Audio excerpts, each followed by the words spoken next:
Madame, Monsieur, bonjour, bienvenue à ce Smart Finance Forum de la Banque cantonale de Genève consacré à l'impact de la crise pandémique sur la politique monétaire suisse. 4 intervenantes et intervenants vont s'adresser à vous au cours de ce forum et pendant leurs interventions, vous aurez la possibilité de leur poser des questions en utilisant le bouton rouge qui se trouve en bas à droite de la fenêtre de diffusion sur votre écran d'ordinateur. Nous essayerons de répondre à un maximum de ces questions à la fin du forum. Sans plus attendre, je vous présente les participants à ce forum. Virginie Fauveau, vous êtes membre de la direction générale de la Banque cantonale de Genève.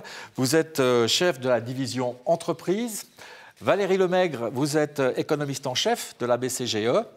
Ozren Bakaric, chef Corporate Advisory. Et M. Nicolas Stoffels, chef analyste des marchés financiers à la Banque nationale suisse. Sans plus attendre, je passe la parole à notre première oratrice. J'ai le plaisir de passer la parole à Madame Virginie Fauveau pour ce mot d'introduction. Merci Pascal. Messieurs, mesdames, chers invités, j'ai un très grand plaisir de vous souhaiter la bienvenue au nom de la Banque cantonale de Genève à cette manifestation digitale. Ces rencontres comme celle d'aujourd'hui, appelée Smart Finance Forum, permettent d'agir comme catalyseur en offrant à un cercle privilégié de chefs d'entreprise, de responsables financiers, l'opportunité d'un échange d'expériences, d'un partage de points de vue, mais aussi de doutes et de questionnements sur toutes les thématiques de l'économie, de la finance ou de l'entreprise. Ces événements ont lieu 2 à 3 fois par année en fonction de l'actualité que nous vivons. Je profite également de cette occasion pour présenter notre service BCGE Corporate Advisory spécialisé en ingénierie financière. BCGE Corporate Advisory, dirigé par Ozren Bakaric, présent avec nous aujourd'hui, est spécialisé dans l'accompagnement des entreprises, des investisseurs financiers, mais également du secteur public, dans la gestion de leurs risques financiers. Nous mettons à disposition de nos clients notre expérience dans les domaines de la gestion de la dette, du risque de change et de l'optimisation de la trésorerie. Sur la base de diagnostics détaillés des positions existantes et prospectives, nos experts en ingénierie financière conçoivent des montages spécifiques et proposent des solutions sur mesure en fonction du niveau de risque et des objectifs visés. Revenons donc à notre thématique d'aujourd'hui. Comment la crise pandémique impacte-t-elle la politique monétaire suisse ? Confrontés au contexte difficile de la crise sanitaire, les acteurs économiques sont contraints de repenser leur business model et nous, les banques commerciales, nous devons nous adapter à ce nouvel environnement. Intervention accrue sur le marché des capitaux, taux d'intérêt négatifs et financement des entreprises, comment la politique monétaire suisse œuvre-t-elle pour relancer l'économie ?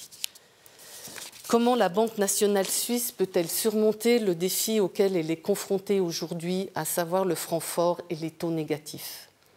Je me réjouis d'écouter nos intervenants échanger sur ces différentes problématiques et essayer de répondre aux nombreuses questions que nous nous posons dans ce contexte particulier que nous vivons. Je repasse la parole à Pascal. Merci beaucoup Virginie Fauveau. Perspective économique et financière, les taux négatifs, une fatalité, pour l'interrogation, c'est le titre de votre intervention. Vous avez la parole Valérie Lemaigre et Ozren Bakaric. Bonjour chers clients, je vous remercie de votre présence si nombreuse aujourd'hui. Avant de jeter les projecteurs sur M. Stoffel de la BNS, nous souhaitions brosser rapidement un portrait de l'environnement dans lequel évolue la BCGE aujourd'hui, mais surtout en 2021. Et pour ce faire, j'ai mon collègue Ozren qui interviendra également. Alors, quelques points sur lesquels je souhaiterais insister dans ces perspectives, et vous avez un tableau qui s'affiche avec nos perspectives. Je voudrais insister sur 3 points.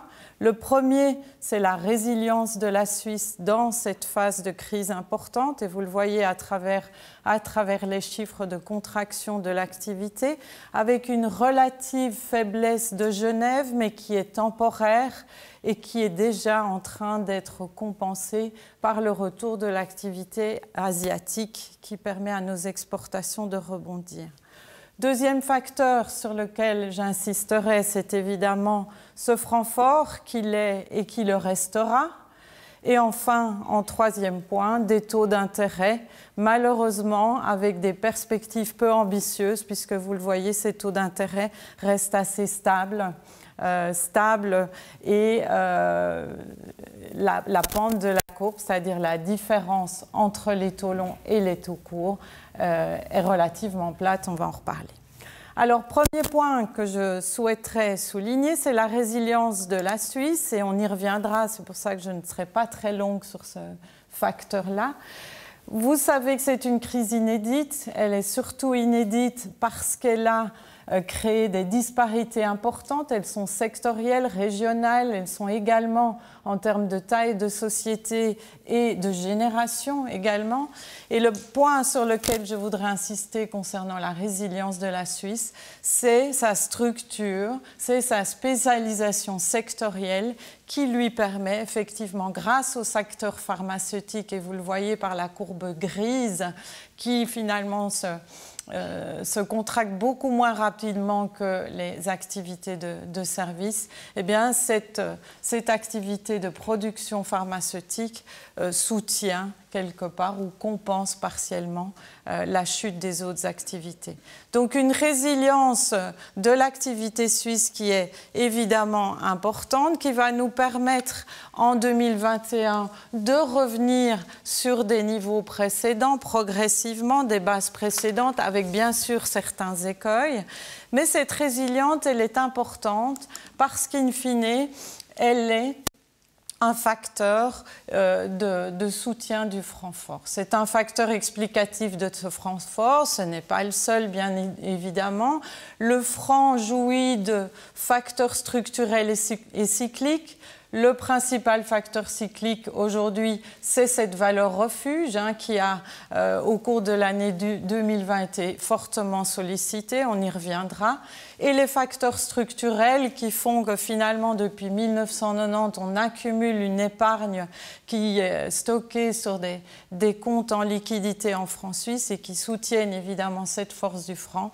Et ça, ce sont des facteurs liés à des aspects démographiques, à une spécialisation sectorielle en faveur du secteur de la pharmacie qui, vous le savez, dans un contexte de vieillissement de la population, continue à progresser. Donc, un contexte qui, malgré le côté cyclique qui va probablement se tasser, cette valeur refuge, on a quand même encore des facteurs structurels qui vont continuer à soutenir le franc fort. Un franc fort, c'est aussi une inflation basse, mais une inflation qui, grâce à la politique de la BNSC, est sensiblement ancrée sur ce niveau zéro. Vous le voyez sur le graphe qui est affiché en haut à droite, où vous avez une inflation qui, depuis le début de cette précédente décennie, s'est ancrée autour de zéro. Donc, des taux d'inflation bas, un franc qui est fort, bien évidemment, ça plaide pour des taux d'intérêt qui restent bas. D'autant plus, et c'est là-dessus que je voudrais insister, d'autant plus que si vous enlevez l'inflation, si les taux au-delà, si vous voulez, de la couverture d'inflation que les taux font, vous voyez le graphe des taux réels en dessous. Ces taux réels sont nuls, voire négatifs. Et ça répond à une épargne qui est abondante, avec des projets productifs qui sont peu financés par cette épargne, qui reste sur des liquidités. Donc c'est aussi un contexte démographique qui va perdurer, ce qui nous amène à avoir une courbe des taux, je vous le disais, une différence entre des taux courts et des taux longs qui reste très basse, parce qu'il y a peu d'inflation, il y a peu de croissance, et donc on a des taux qui sont assez similaires, qu'on travaille sur du long terme ou du court terme.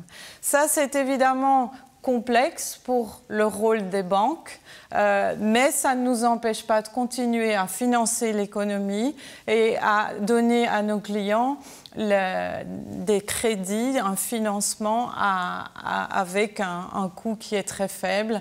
Et je vais laisser Ozren vous parler de ce type de fonctionnement et de cette activité auprès de la banque. Parfait, merci Valérie.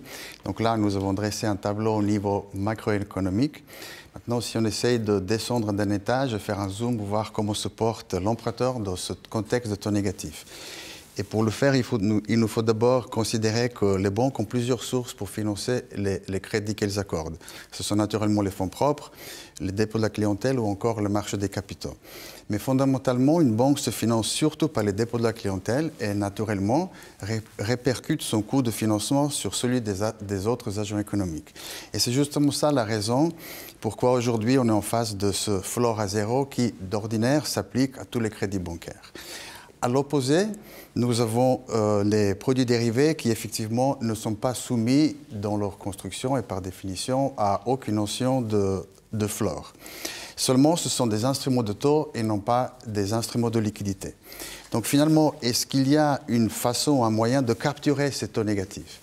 Alors, il y a des différentes stratégies qui permettent d'optimiser la situation. Et un exemple, ça serait une stratégie qui combine simultanément un emprunt en dollars et un swap de taux et de devises qui permettra ensuite de swapper justement les expositions en dollars pour retomber dans une exposition nette en francs suisses, mais cette fois dans le cadre du dérivé qui ensuite permet de créer synthétiquement un financement en francs suisses qui ne sera pas soumis au floor. Alors peut-être juste en 2 mots comment fonctionne le montage.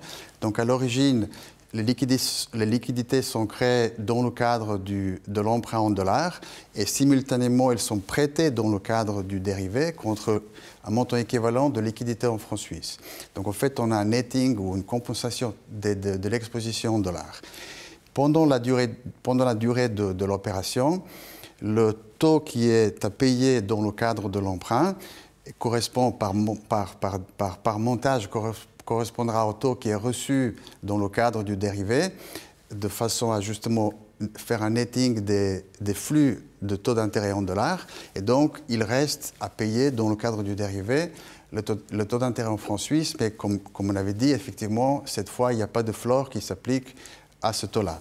Et ensuite, à l'échéance, il y a un dénouement du dérivé. Donc, il faut rendre les francs suisses qui étaient empruntés synthétiquement dans le montage. On reçoit les dollars donc, dans le cadre du dérivé qu'on utilisera pour ensuite repayer l'emprunt qui était effectivement en dollars. Donc on voit que grâce à ce netting des expositions et des flux en dollars, on peut créer un montage de ce type-là qui permet de se financer en francs suisses sans être soumis à ce floor à zéro. Parce qu'aujourd'hui, les conditions actuelles du marché le permettent et permettent d'obtenir un tel financement qui est plus avantageux par rapport à un financement classique en francs suisses mais qui serait floré. Simplement, ce qu'il faut mettre dans la balance est que, comme pour toute opération de dérivé, il nous faut d'abord atteindre un certain montant minimum de transactions. Ensuite, la documentation contractuelle pour toute opération de dérivé OTC est beaucoup plus complexe. Là, on parle des contrats cadres de type ISDA ou SMA. Il y a ensuite des appels de marge qui visent à couvrir la fluctuation journalière de la valeur de marché du dérivé. Et en plus, en cas de résiliation anticipée, il y a une valeur de liquidation qui peut être négative et ce montant peut être conséquent. Et enfin, ce sont plutôt des stratégies à court terme et en cas de relever du montage, eh bien, les conditions futures du marché pourraient ne pas permettre de faire justement un relever qui offre le même avantage. Donc en conclusion, il y a des stratégies d'optimisation possibles qui permettent de capturer les taux négatifs, mais ce sont des stratégies plutôt opportunistes à court terme et qui demandent une gestion et un suivi actif des positions. Merci beaucoup Valérie Lemaigre et Ozren Bakaric. Je vous rappelle que vous avez la possibilité de poser des questions aux participants à ce forum. Vous utilisez pour ce faire le bouton rouge qui se trouve en bas à droite de la fenêtre de diffusion qui se trouve sur votre ordinateur. Crise pandémique et politique monétaire, actions, limites et perspectives, c'est le titre de votre présentation. Nicolas Stoffels, je rappelle que vous êtes chef analyste des marchés financiers à la BNS et j'ai le grand plaisir de vous passer la parole. Merci beaucoup, Monsieur Chouvet. D'abord, c'est un grand plaisir d'être là aujourd'hui. Je vous remercie pour cette invitation, pour pouvoir exposer la politique monétaire, pour débattre également du sujet et pour échanger et répondre aux questions du public. Plus large, c'est toujours un élément très important de bien communiquer la politique monétaire. Alors, j'ai structuré ma présentation en 3 parties très évidentes. La première partie, développement économique pendant la crise du coronavirus, c'est-à-dire un petit peu quels ont été l'impact ou quel a été l'impact de cette crise sur l'activité. Madame Lemaigre a déjà esquissé plusieurs points que je reprendrai. Ensuite, je passerai à la réponse de la politique monétaire. C'est bien sûr la réponse de la BNS. J'essaierai de le mettre dans un cadre un petit peu plus large avec ce qu'ont fait d'autres banques centrales de pays avancés. Et puis finalement, je prendrai peut-être un petit peu de champ pour parler des défis et des limites aussi de la politique monétaire. Est-ce que ça pourra signifier pour l'avenir? Alors, je vais passer à la première slide, les développements économiques. Donc, on a vécu depuis le début de l'année un repli, une crise, une récession sans précédent dans l'histoire. Alors, j'ai ici graphé, représenté le niveau d'activité, le PIB classique, une mesure classique de la production de valeur ajoutée. Et on peut voir à partir du 4e trimestre 2019, le niveau d'activité baissé au premier trimestre. Ça a concerné évidemment surtout les mois de janvier et de février. Et puis le 2e trimestre, un repli de l'activité. Vous voyez qu'on se trouve, j'ai indicé la courbe, donc on se trouve à 90 alors qu'on était à 100 au 4e trimestre 2019. Ça signifie une perte de 10% du produit intérieur brut. Alors, si on met ça en perspective historique, on peut prendre la grande récession mondiale de 2008 et on voit comment le PIB suisse s'est comporté à ce moment-là. Alors, j'ai indicé au 3e trimestre 2008, sur le 4e trimestre 2019, l'état à l'époque du PIB. Et on voit que sur 2 trimestres, le recul a été à peu près de la moitié. Donc on peut considérer que véritablement l'impact a été fort. Si maintenant on compare avec d'autres régions, on voit quelque chose de très intéressant. On a grosso modo 2 types de pays. On a les premiers qui ont été relativement épargnés. Valérie Lemaigre en a parlé, dont la Suisse fait partie, avec un repli d'à peu près 10%. On est dans la même catégorie que la Suède, que l'Allemagne et que les États-Unis. Il y a d'autres pays qui ont davantage souffert et en général 2 fois plus, le repli a été 2 fois plus important. C'est l'Espagne, c'est la France, l'Italie, mais également l'Angleterre. Alors, qu'est-ce qui explique il y a deux éléments essentiels. D'abord, la structure économique, effectivement. Il faut peut-être aussi rappeler l'importance du tourisme dans certaines économies, comme celle de l'Espagne et de l'Italie, qui évidemment ont eu d'énormes conséquences sur l'activité. Et puis deuxièmement, c'était la sévérité des mesures et la longueur des mesures de confinement qui ont été prises. Et ce qu'on note d'ailleurs de façon intéressante, c'est que l'activité s'est reprise au 3e trimestre, et c'est reprise d'autant plus vite qu'elle s'était abaissée. Donc il y a un effet de ressort qui fait que les économies, comme ici, celles qui avaient perdu 20% de leur PIB, ont retrouvé finalement un niveau d'activité qui était de l'ordre de 5% en dessous du niveau de la fin de l'année passée. Donc ici, un repli important et la Suisse relativement épargnée de par sa structure et de par le fait qu'elle a pris des mesures anti-Covid un peu moins sévères. Maintenant, ce qui se passe, c'est qu'on a une deuxième vague.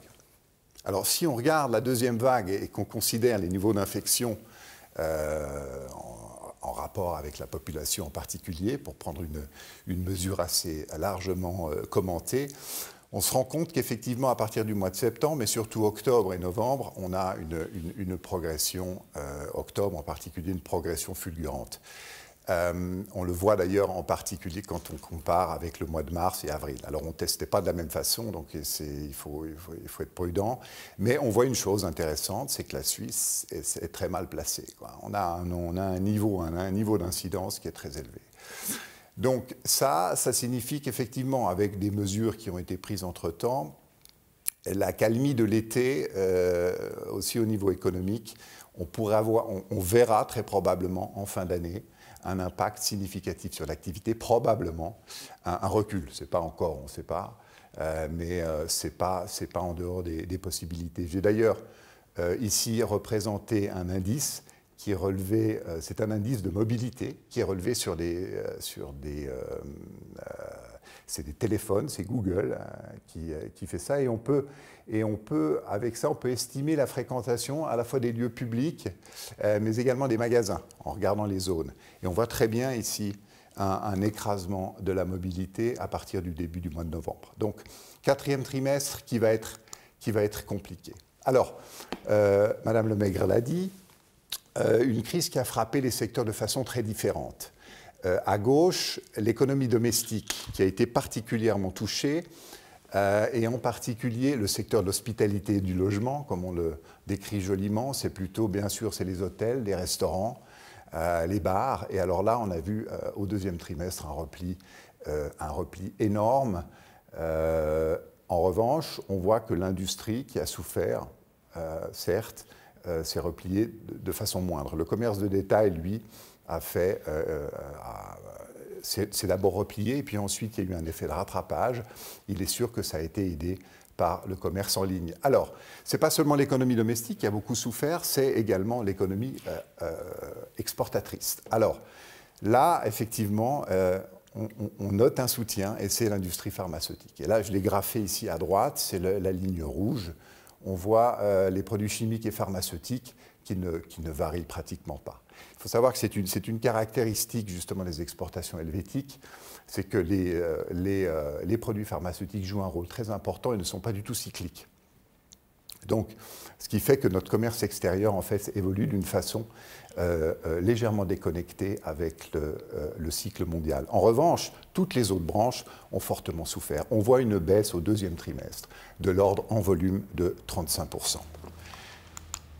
Alors, maintenant, le marché du travail a bien entendu été impacté. Et ça a concerné tous les pays développés, la Suisse évidemment en faisant partie. Et là, j'ai graphé à gauche l'impact sur le taux de chômage aux États-Unis et en Europe. Alors, on voit une chose très intéressante et assez, je dois dire, a priori comme ça, effrayante, c'est cette courbe du chômage américain, passant de 3,5% au mois de février à 17% au mois de mai. Ça fait à peu près 20 millions de chômeurs en plus. Alors, il y a eu bien sûr une reprise rapide et donc un reflux, mais on reste aujourd'hui aux États-Unis avec un niveau de chômage qui est très très nettement plus élevé qu'avant la crise. L'Europe a, elle, vu une augmentation du chômage d'1 point. Ce n'est pas beaucoup. Et ce n'est pas beaucoup, pourquoi? Parce que l'Europe, dans pas mal de pays, cet instrument, c'est le chômage partiel. Alors là, j'en viens à la Suisse, parce qu'on a exactement le même, ce qui explique aussi pourquoi le taux de chômage en Suisse n'a pas beaucoup augmenté, c'est qu'il y a eu l'activation du chômage partiel à très large échelle. Et ça, c'est le graphique de droite, et c'est la ligne rouge. Alors peut-être pour retenir juste une chose, pour faire également la différence avec la grande crise de 2008. Si vous regardez le recours au chômage partiel en 2009, le pic peut-être 95 000 personnes ont eu recours, donc ont bénéficié du chômage partiel. Aujourd'hui, au pic, donc ça a été probablement le mois d'avril ou de mai, je ne sais plus, 1 million de personnes à peu près. C'est 30% de la main-d'œuvre en Suisse. Alors, le repli a été rapide, mais on reste toujours à des niveaux élevés.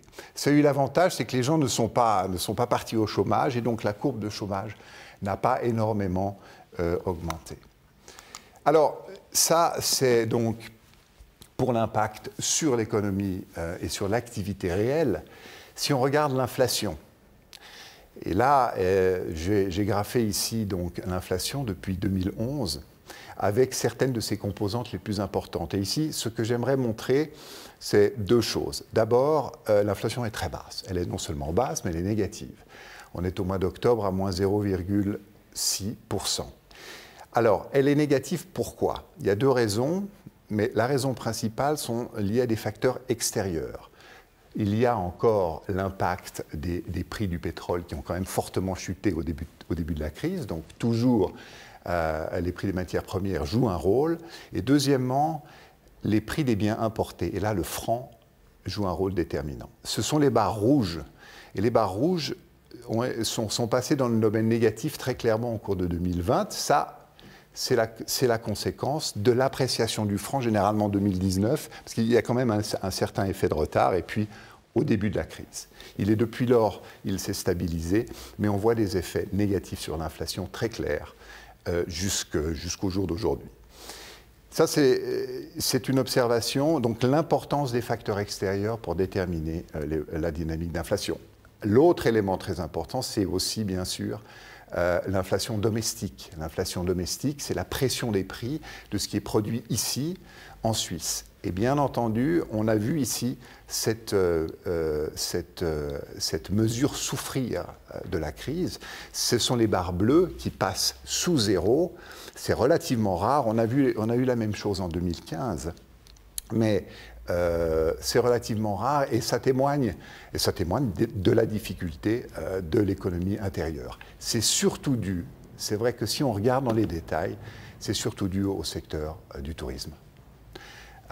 Donc voilà, inflation très basse, provoquée en bonne partie par des facteurs extérieurs, mais une inflation domestique très faible. Alors maintenant, dans ce contexte, qu'ont fait les politiques monétaires, qu'ont fait les banques centrales? Alors pour la Banque nationale suisse, le principal instrument depuis le début de la crise, ce fut les interventions. Donc une présence massive sur le marché des devises. Pourquoi? Tout simplement parce que le franc suisse s'est considérablement apprécié. On voit ici, j'ai graphé le taux de change donc du franc suisse vis-à-vis du dollar et de l'euro, les deux principales monnaies d'un point de vue de notre connexion économique internationale. Et donc ce qu'on voit ici, c'est évidemment l'euro qui a glissé. Ça a commencé en 2019, ça s'est accentué en début de 2020 pour ensuite se stabiliser, lorsque d'ailleurs l'Europe a pris des mesures fortes au niveau fiscal, au niveau de programmes et de facilités de soutien à l'économie. Et d'un autre côté, on a le dollar aussi, et le dollar qui, lui, a eu plutôt tendance à se replier dans la deuxième partie de 2020. Donc, résultat, on a eu un franc suisse qui s'est quand même, qui s'est fortement apprécié, surtout dans la première partie de l'année. La Banque nationale, pour contrer cette appréciation, pour essayer de limiter la pression, a acheté des devises. Et j'ai graphé ici, à droite, les volumes qui ont été engagés. Sur les 6 premiers mois de l'année, aux alentours de 90 milliards. Et vous voyez ici le rapport avec les années précédentes, qui était toute l'année. Ici, il s'est agi que des 6 premiers mois, et vous voyez que ce sont des volumes très importants.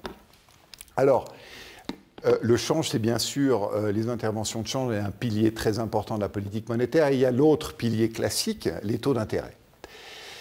Alors, les taux d'intérêt, les banques centrales les ont abaissés, surtout quand ils étaient dans le domaine positif, relativement de façon claire, ça a été le cas des États-Unis, et pour les autres, on a maintenu des taux d'intérêt bas, c'était le cas de la Suisse. À moins 0,75, nous sommes le champion du monde du taux d'intérêt directeur le plus bas. On est suivi de pas très loin par l'Europe, et c'est ce que j'aimerais vous montrer dans le graphique de gauche. Il ne s'agit pas ici des taux directeurs, mais du Libor, pour avoir une perspective temporelle relativement large. C'est des données disponibles. Vous avez le taux d'intérêt court européen en jaune, le taux d'intérêt court, donc le Libor, donc le Ribor, et le taux d'intérêt court suisse, le Libor, franc suisse 3 mois en rouge. Et la surface bleue, ça traduit le différentiel. Alors, vous noterez un écrasement du différentiel à partir de la grande crise financière en 2008. Alors, cet écrasement du différentiel, c'est surtout parce que les taux européens se sont repliés fortement, mais c'est une conséquence. Et cette conséquence, c'est une conséquence structurelle sur le franc qui fait que le franc devient tout d'un coup plus attractif. Et donc, il a fallu, ça a été l'idée en 2015, il a fallu mettre le taux d'intérêt suffisamment bas pour reconstituer ce différentiel de taux de façon à ne pas trop favoriser l'attrait du franc suisse. Alors, ici, j'aimerais peut-être encore simplement un petit peu préciser. Bien sûr, les taux d'intérêt négatifs, moins 0,75%, il y a des effets secondaires, il y a des effets négatifs. Et un des effets négatifs, bien sûr, c'est que les banques qui détiennent beaucoup de liquidités, je pense que vous ne me contredirez pas, à la Banque nationale, doivent payer moins 0,75%, donc 75 points de base. Et bien sûr, quand une banque paye 75 points de base, elle sera motivée pour répercuter ça sur les comptes de ses clients. Alors, c'est bien sûr, tout ça, c'est un souci, et la Banque nationale en est parfaitement consciente. C'est pour ça qu'elle a décidé d'augmenter le volume de ces liquidités détenues par les banques à la Banque nationale, d'augmenter le volume des exemptions. C'est-à-dire que la Banque nationale n'impose pas ce taux d'intérêt de moins 0,75%. Alors, de combien? L'exemption est très importante. Vous regardez ici les liquidités détenues par les banques à la BNS, qui ont atteint des niveaux historiquement très élevés, 700 milliards. 80% aujourd'hui de ces avoirs ne sont pas soumis au taux négatif. Vous remarquerez aussi que nous avons augmenté l'exemption, et en particulier au mois de mars de cette année, c'est-à-dire c'est une réaction de la Banque nationale à la crise pandémique, de façon à offrir aux banques plus de latitude, plus de possibilités pour octroyer des crédits, pour également rémunérer, ne pas être obligé de rémunérer le taux, donc ses clients, et en particulier ses petits clients. Avec des taux négatifs, imposer des taux négatifs. Alors, le taux d'intérêt, les interventions pour la BNS, mais surtout le taux d'intérêt, ça a été un instrument, bien sûr, des banques centrales, mais surtout, les banques centrales ont engagé leur bilan de façon significative. Alors, c'est intéressant que, rapporté à l'économie, les actions des trois banques centrales, la Réserve fédérale, la BCE et la BNS, sont très similaires. On a engagé à peu près 15% du PIB. Alors, la BNS sous la forme d'achat de devises.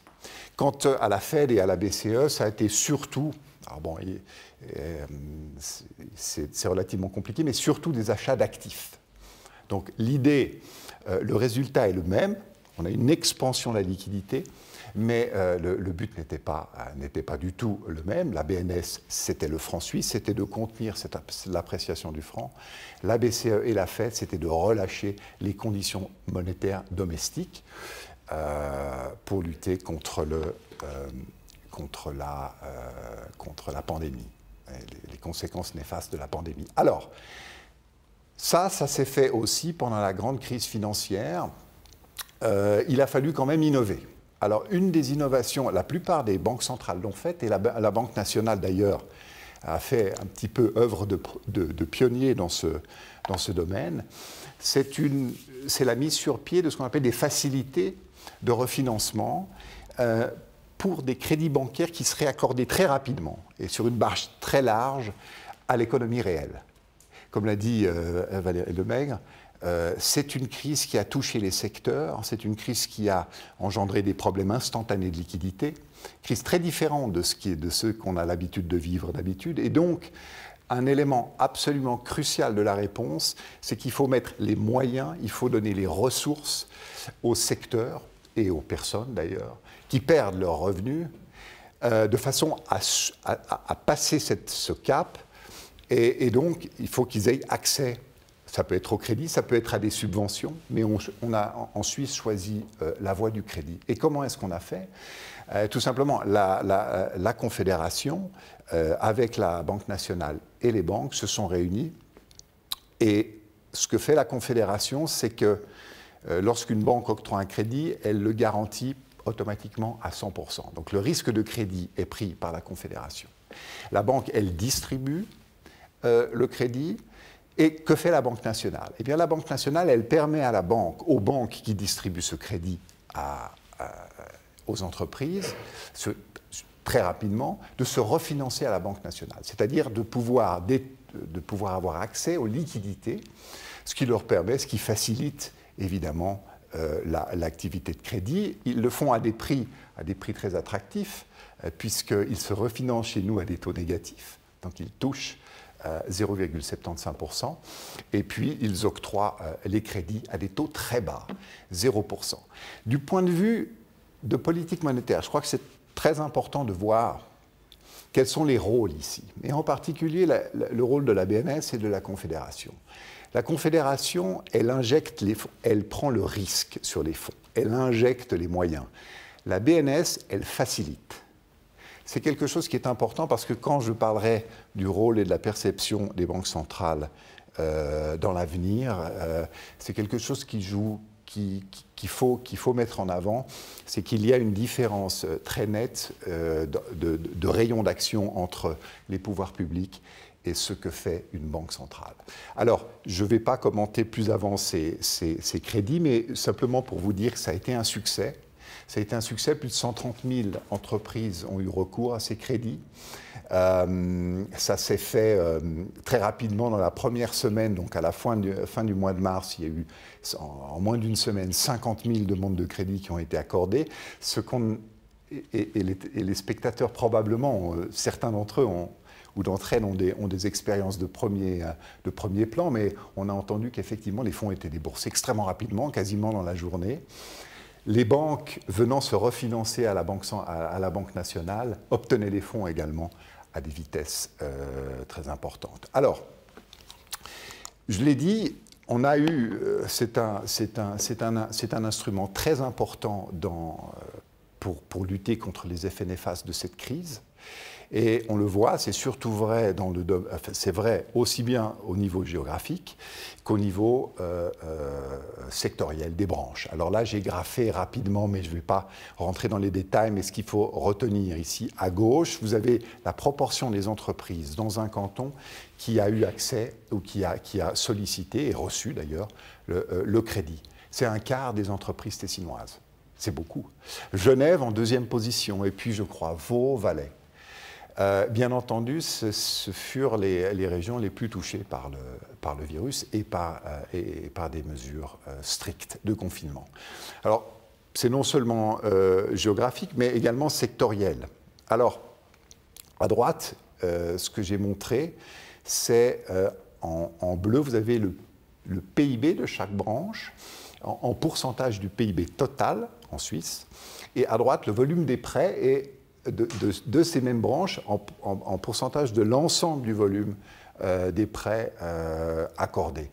Ça vous donne une idée de la demande spécifique de chaque secteur pour ce type de crédit. Alors on voit quelque chose qui bien sûr n'étonnera pas vraiment, c'est l'hébergement et la restauration par exemple. Vous avez des volumes et pré-Covid qui sont très très très très largement supérieurs à la part de cette branche dans le PIB. A contrario, les branches, la finance, l'activité immobilière, ça, ont eu très peu recours, bien entendu, l'administration publique. Alors,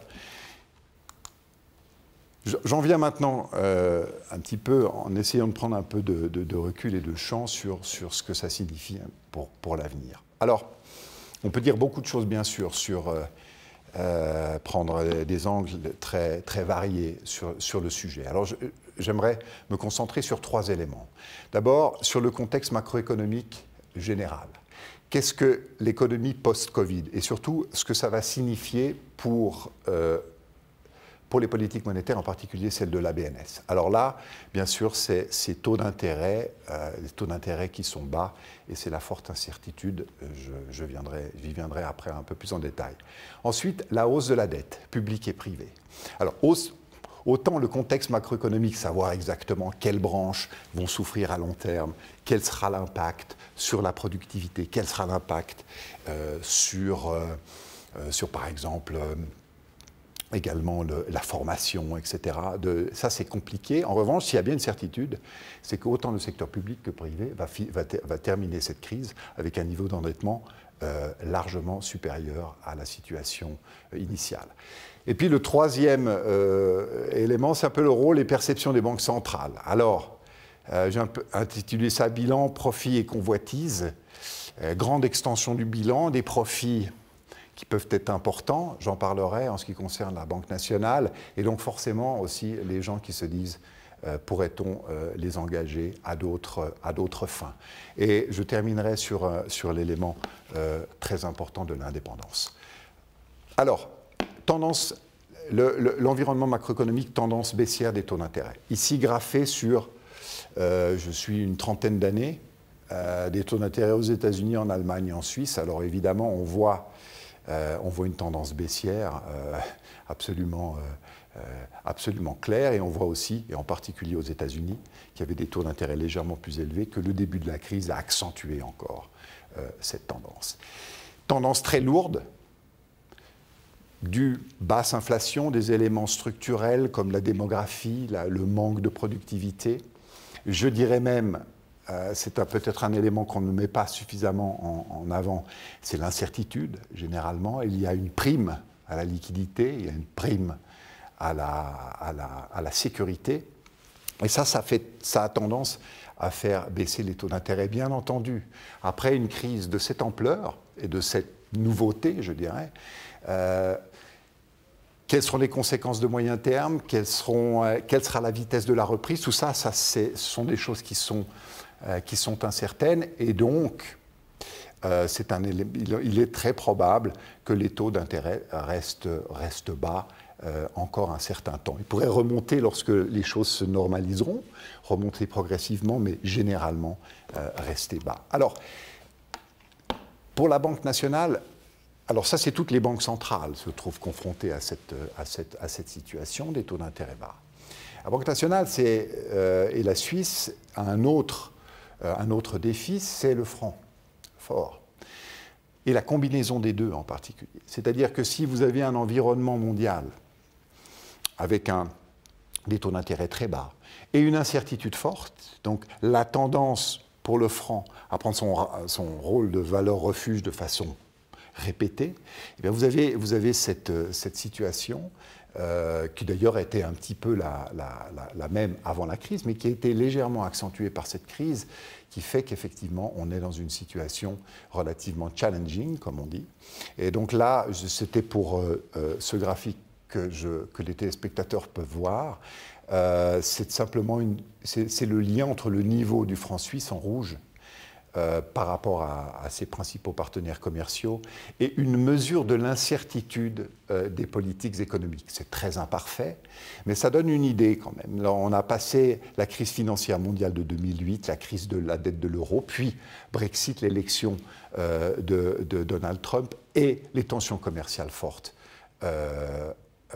combinées à la crise Covid, cette tendance montante avec surtout des pics qui ont correspondu toujours souvent à un pic d'appréciation du franc suisse. Donc, on se trouve ici dans cette situation de défi. Alors, autre élément, l'endettement élevé du secteur public et privé. Alors, très clairement, la dette va augmenter. Ça, c'est sûr. Tous les programmes de soutien à l'économie auront pour effet de faire grimper la dette. À gauche, la dette publique générale, global, c'est tous les éléments de gouvernement, donc pas seulement fédéral. C'est pour ça qu'on a des taux supérieurs à 100% aux États-Unis. Mais généralement, ce qu'on voit, c'est à peu près une augmentation de 20 points en une année. Et ça, bien entendu, ça va rester. Pour la Suisse, c'est un petit peu plus faible. Ce n'est pas seulement la dette publique qui augmente, la dette privée également va augmenter, celle des entreprises en particulier. Je l'ai graphé ici à droite.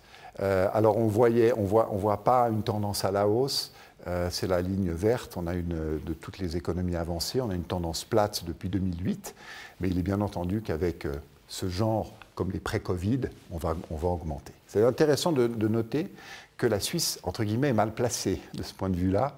Autant notre endettement public est bas, autant notre endettement privé est élevé, mais il faut mettre en avant le fait que c'est surtout la conséquence des crédits hypothécaires. Donc il y a une contrepartie qui est la contrepartie immobilière, qui est forte. Aux États-Unis, par exemple, l'endettement des ménages est très sensiblement impacté par l'endettement des prêts à la consommation, qui est d'une toute autre nature. Mais on voit ici une augmentation. Alors évidemment, ça a un impact, ça aura un impact dans la mesure où, même si le coût de refinancement reste très bas de la dette, et probablement le restera, j'ai montré les taux d'intérêt qui sont bas, malgré tout, une dette, ça fragilise. Une dette plus élevée, si vous êtes un pays, comme si vous êtes d'ailleurs un ménage, si vous rentrez dans une nouvelle crise et que vous avez besoin de ressources à ce moment-là, c'est plus compliqué si vous partez avec un niveau de dette élevé que si vous partez avec un niveau de dette plus bas. Ça, c'est la première chose. La deuxième chose, c'est que à partir du moment où la dette va augmenter, on va être plus sensible à la hausse des taux d'intérêt. Or, à un moment donné, même si j'ai dit qu'ils probablement resteront bas, avec la normalisation, il se peut qu'ils remontent quand même légèrement. Ça peut poser un certain nombre de problèmes à des ménages, mais à des entreprises ou à des États particulièrement endettés. Troisième et dernier point, le gros bilan que j'ai intitulé « Sujet à convoitise ». Alors, c'est vrai que l'augmentation, j'ai tracé ici la Fed, la BCE et la Banque d'Angleterre, l'augmentation des bilans des banques centrales en rapport avec le PIB. On voit une augmentation massive à partir de 2020, qui est supérieure d'ailleurs à ce qu'on avait vécu pendant la grande crise financière. On monte à des niveaux, la BCE à 60-65%. Alors, je vais quand même grapher la Suisse. Elle est là, mais ce n'est pas la même échelle à droite. On est à 140% du PIB. Donc, on a vraiment un bilan en très forte progression. Alors, il faut dire aux téléspectateurs que le PIB a bien chuté en début d'année, donc ça biaise un petit peu la mesure vers le haut, parce que le dénominateur a baissé, mais enfin, tout de même, c'est très significatif. Alors, je voulais parler maintenant évidemment du bilan de la BNS et des profits. J'ai retracé le total des actifs, mais cette fois-ci pas en fonction du PIB, mais en fonction en milliards de francs. C'est les barres bleues. Alors on passe de ici à peu près centaines de milliards de francs à 1000 milliards aujourd'hui.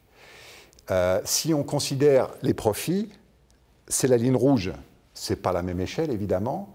Alors, on voit deux choses. Et la première, la plus importante, c'est l'énorme fluctuation. On part dans le domaine négatif, on peut atteindre 20 milliards de pertes pour atteindre des niveaux dans le positif au-delà de 40 milliards, voire même aux alentours de 50 milliards.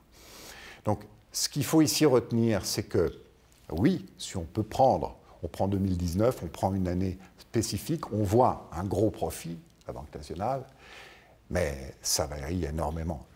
L'année d'après, ça pourrait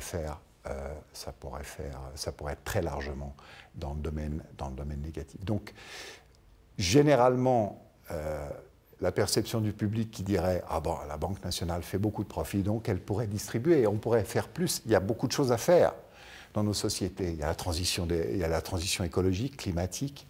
Il y a bien sûr le financement des retraites. Il y a le financement des dépenses de santé. Beaucoup de défis. Mais si on regarde ça, c'est sûr que ce n'est pas ce type de flux de revenus qui peut passer de moins 30 à 40, qui peut servir de financement crédible et durable à ce type de problème. La Banque nationale, comme la plupart des banques centrales, je finis sur ce graphique, elles sont là pour assurer la stabilité des prix, je dirais la stabilité de la valeur de la monnaie généralement. Et elle le fait avec des moyens et surtout, elle est indépendante pour ce faire. Elle est indépendante du pouvoir politique parce qu'on a constaté dans l'histoire que lorsqu'il y avait une trop grande proximité, les banques centrales étaient plutôt au service de la politique fiscale qu'au service de la stabilité de la monnaie. Et donc là, j'ai tracé ici, c'est un article académique connu, qui fait la relation entre un indice d'indépendance de la Banque centrale, plus vous êtes vers 1, à 1, vous êtes à un degré d'indépendance faible, et à 4, un degré d'indépendance élevé. Et vous avez sur l'axe des Y l'inflation moyenne. C'est pris depuis les années 50 jusqu'aux années fin des années 80. Et vous voyez, vous voyez bien une relation négative entre les deux, avec la Suisse et nos collègues allemands en bas à droite. Donc voilà, indépendance de la Banque centrale, absolument essentielle pour maintenir la stabilité de la monnaie et donc la stabilité de notre système économique. Merci beaucoup Nicolas Stoffels. L'heure est maintenant venue de répondre aux questions. Il y en a déjà un certain nombre qui sont arrivés sur ma tablette, mais vous pouvez encore utiliser le bouton rouge qui se trouve en bas à droite de votre écran, de votre surface de diffusion sur l'écran de votre ordinateur. La première question dit ceci: beaucoup d'économistes soulignent que des dettes élevées, un excès d'endettement s'accompagne ensuite d'une croissance modérée, voire faible. Qu'en pense la BNS? Alors écoutez, cette question fait écho à pas mal d'études qui ont été faites, qui ont essayé de démontrer qu'un niveau de dette élevé avait pour conséquence une croissance plus basse. Ce qu'il faut tout de suite dire ici, c'est que on ne sait pas trop à quel niveau. On ne sait pas. Il y a des chiffres qui circulent, 90%. À partir de 90%, ça aurait des conséquences. Je ne crois pas. Ça n'a pas véritable. En revanche, et je l'ai dit, ça fragilise. La dette, ça ne freine pas, forcément, mais ça fragilise.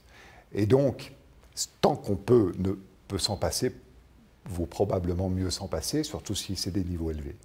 Maintenant, on a une crise, je l'ai dit, qui est d'une nature totalement différente. Il a fallu mobiliser des ressources, et des ressources pour aider les ménages, pour aider les travailleurs, pour aider les entreprises. C'est là, il faut aller les chercher, et donc l'endettement était inévitable. Et donc, dans ce sens-là, je crois que là, le jeu en a valu vraiment la chandelle.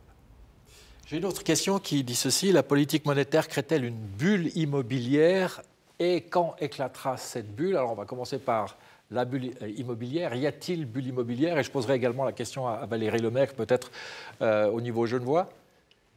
Alors, une bulle immobilière, les banques centrales parlent rarement de bulle. La Banque nationale constate un certain nombre de déséquilibres, c'est-à-dire des prix élevés, un endettement élevé, et donc ces déséquilibres sont porteurs de risques. Si les taux d'intérêt devaient se relever rapidement ou si la récession devait se prolonger, ça pourrait avoir des conséquences sur la stabilité financière. Mais il est bien entendu qu'avec des taux d'intérêt aussi bas, cela valorise les actifs. Et donc, c'est une réponse relativement naturelle d'avoir les prix de l'immobilier, mais pas seulement de l'immobilier, les autres valeurs mobilières ou financières qui augmentent. Voilà. Valérie Lemecq. Alors, pour parler du constat local, effectivement, on est sur des augmentations de prix depuis le début de l'année, je m'en réfère aux statistiques de la BNS, qui sont de l'ordre de 3 à 5% selon les biens immobiliers résidentiels, parce qu'on parle vraiment de biens résidentiels. Et puis si on regarde au niveau international, le mouvement est le même. En France, on a une accélération des prix. Aux États-Unis, on dépasse les 15% depuis le début de l'année. Donc oui, c'est un mouvement qui est en phase. Alors moi, ça va me permettre peut-être d'introduire un sujet, je pense, qui est très important quand on parle de dette, c'est de parler de qualité de dette, c'est-à-dire quel est l'actif qui est derrière cette dette. Si c'est un bien immobilier de qualité, bien sûr, on a une fragilité qui s'installe avec l'augmentation de la dette, mais vous avez quand même une solidité financière qui est derrière cet actif financier. Et c'est la même chose quand on investit dans un projet d'entreprise productif. C'est lui qui va permettre de relancer la croissance et donc finalement de baisser ces ratios de dette qui ne sont pas qu'un niveau de dette, mais qui sont aussi une dynamique derrière qui est importante. Et la qualité de la dette, pour moi, est importante. Donc aujourd'hui, l'investissement immobilier peut être craint dans la mesure où il continue à augmenter les dettes, mais doit être aussi évalué en fonction de ce qui se passe sur la qualité du bien. Nicolas Stoffels, vous avez partiellement répondu à la question suivante, mais je vous la pose tout de même. 900 milliards de réserves en devises. Un reflux de ces réserves est-il envisageable à vue humaine? Si je vous ai bien entendu tout à l'heure, vous disiez que l'année suivante, ça peut être exactement l'inverse. Les profits? Absolument. Alors, la caractéristique de notre bilan, des actifs que l'on détient, c'est qu'ils sont détenus en devises. Et bien entendu, ce sont des devises qui ne sont pas couvertes. On ne couvre pas le risque de change. C'est toute l'idée d'une politique monétaire qui essaye de brider l'appréciation du franc. Et donc, dès que vous avez des variations des taux de change, ça a un énorme impact, évidemment, sur le résultat. Et on sait la volatilité des changes, même si depuis ces 20 ou 30 dernières années, on peut constater quand même une volatilité des taux de change qui a baissé, mais tout de même, d'une année sur l'autre, je l'ai montré, on a des variations énormes. J'aimerais revenir sur ce que vous disiez de l'inflation, une inflation très basse, voire négative. Est-ce que ça peut durer? Vous avez parlé dans les facteurs qui expliquent cette inflation très basse, notamment la baisse du prix du pétrole. Or, aujourd'hui, il semblerait qu'on assiste à une remontée du prix du baril et qu'on arrivera à terme à un prix de baril fixé à peu près $60. Est-ce que ça va avoir un impact sur cette inflation ? Et quels autres éléments pourraient avoir un impact sur l'inflation, sachant que certains pays européens, je pense à la Turquie qui est un exemple un peu extrême, mais la Turquie est à 12% d'inflation. Alors, pour répondre à votre question, bien sûr, c'est clair que la normalisation, la hausse des prix du pétrole, de l'énergie généralement, et le fait que les économies, on s'attend à quand même une reprise à moyen terme de l'activité, ça va augmenter l'inflation. Alors, augmenter l'inflation en Suisse, c'est déjà revenir dans le domaine positif. Donc, elle restera basse, mais c'est sûr que cette contribution négative, et en particulier des prix du pétrole, va disparaître, aura tendance à disparaître avec le temps. Même chose pour le taux de change.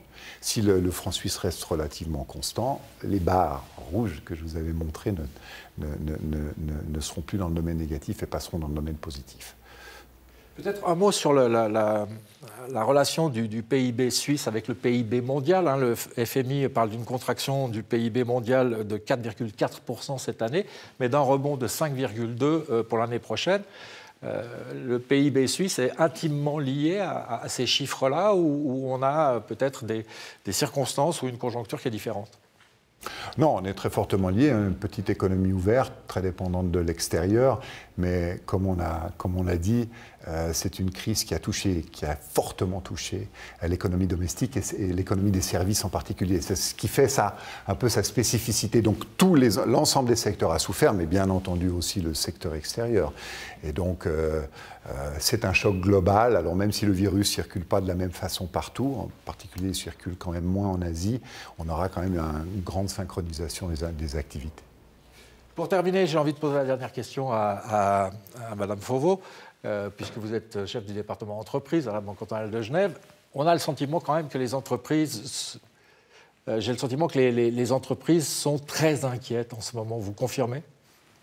Oui, enfin, ce serait dur de ne pas l'être, avec tout ce qu'on lit, tout ce qu'on vit. Moi, je voudrais faire deux constats. Jusqu'à aujourd'hui, on a constaté que nos entreprises étaient saines et relativement résilientes. Pourquoi ? Parce qu'elles avaient des liquidités abondantes, elles avaient un endettement réduit, donc elles ont pu faire face au premier choc de cette fameuse première vague. En plus, les aides mises en place par la Confédération, on a parlé des crédits Covid, les racheter, toutes ces aides-là ont permis de, jusqu'à maintenant, faire face. Aujourd'hui, on est beaucoup plus réservé et les entreprises le sont. On ne sait pas, voilà, c'est le manque de visibilité et tout va dépendre de la dureté, de la longueur de la crise en 2021. J'entends parler de rebond, de fort rebond. Il va falloir qu'il arrive vite pour qu'on dissipe tous les nuages qui commencent à s'amonceler au-dessus de la tête des entreprises.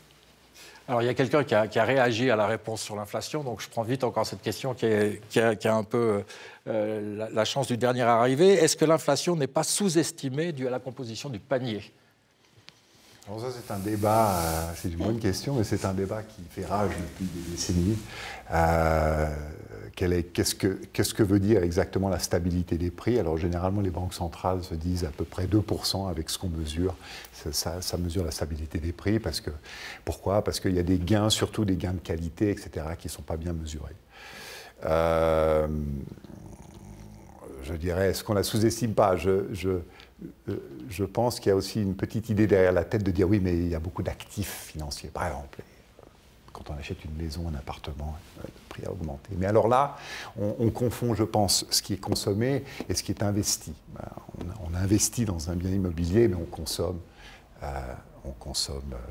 des produits de tous les jours. Donc voilà. Donc non, je ne pense pas que le biais... que le biais soit dans un sens sous-estimé. Pourquoi? Je veux dire, mon fils joue avec des jeux qui ne coûtent rien. Alors moi, je me dirais, on surestime l'inflation. Je ne sais pas.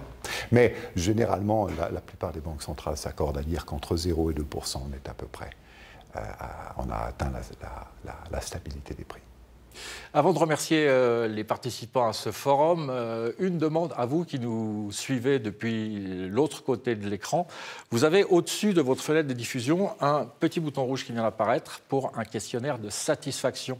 Merci de bien vouloir remplir ce questionnaire. Il aide la Banque cantonale à vous offrir des événements de toujours meilleure qualité. Donc c'est important qu'on ait aussi votre retour sur ce forum. Merci à Virginie Fauveau, Nicolas Stoffels, Valérie Lemaigre et Ozren Bakaric d'avoir participé à ce forum. Merci à vous d'avoir été avec nous derrière votre écran. Excellente fin de journée.